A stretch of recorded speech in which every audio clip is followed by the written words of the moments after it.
Adolf Hitler, Saddam Hussein, and Mohammad Zia-ul-Haq were all authoritarian leaders who were able to get away with oppressive, cruel acts and policies while they were in power.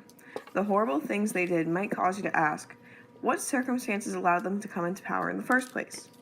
Well, if they had one thing in common, besides the mustaches, it's that they all preyed on unstable and inefficient political environments in order to gain power. For example, in Hitler's case, the Weimar Republic was a government in power before him. This government was ineffective and weak as it couldn't handle crises or really do anything in an urgent and quick manner. This caused an extreme dissatisfaction with the government and the German people. Additionally, the Treaty of Versailles and the extremely severe restrictions and consequences, like the reparations, that it placed on Germany caused a bitterness among the German people and a sense of revenge towards the rest of Europe. Hitler saw a time of weakness in German politics, specifically these two examples, and recognized it as an optimum setting for him to gain power.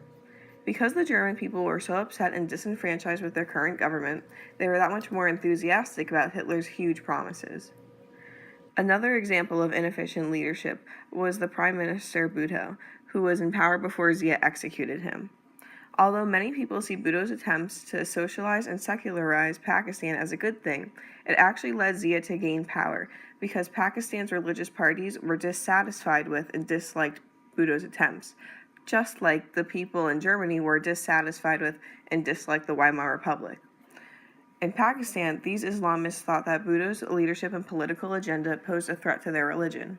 Additionally, Islamists used power in the media that they had built up under the Khan to attack Bhutto for using martial law. Lastly, Bhutto failed to build and strengthen civil society. Because so many people, specifically Islamists, were already so dissatisfied with Bhutto's secularist and socialist agenda, Zia found an opportunity to forcefully gain power. Lastly, a clear example of political instability and therefore inefficiency was Iraq before Saddam took power. The country experienced a multitude of different parties in power after the overthrow of the Hashemite monarchy in 1958. First, the military government of Qasim and the free officers came into power. Qasim's rule unknowingly encouraged rivalry and violence among ethnic groups, which was the exact opposite of his goal to unite the country and promote its inner strength. Because of this, Qasim decided to oppress anybody that showed violence among ethnic groups, or, more importantly, who didn't agree with him. Qasim's popularity obviously began to dwindle due to this oppression until he was replaced by the first regime of the Ba'ath Party in 1963. It wasn't long, though, before the Ba'ath Party asked Abd al-Salam Arif to become president. Even though he didn't agree with it, Arif socialized the country because it was key to the Ba'ath Party. As you can see, Qasim and Arif laid down the groundwork, so to speak, of oppression and socialism in Iraq so that it wasn't as difficult for Saddam to gain power. Additionally, because the governments were always changing, it kind of left people on their toes. Once again, Saddam, just like Hitler and Zia, saw an opportunity for his political agenda to come into power without really disrupting the country's state, so he took it. A place where these three authoritarian leaders differ is in their specific methods to gain power. For example, Hitler was a fan of using more underhanded methods, especially propaganda, before he was in power. An example of this propaganda is how he demonized and used minorities, like Jewish and homosexual people among others, as a scapegoat and blamed them for all of Germany's economic and political problems. This caused German citizens to like Hitler even more, because he finally gave someone, besides themselves, a person to place the blame on.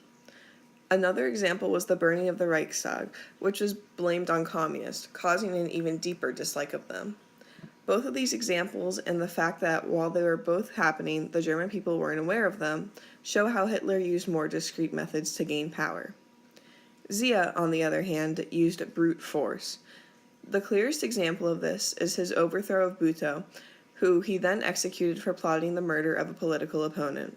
He continued to show how much he liked using brute, direct force through only slightly less immoral acts of suspending political parties, banning labor strikes, heavily censoring the press, and declaring martial law.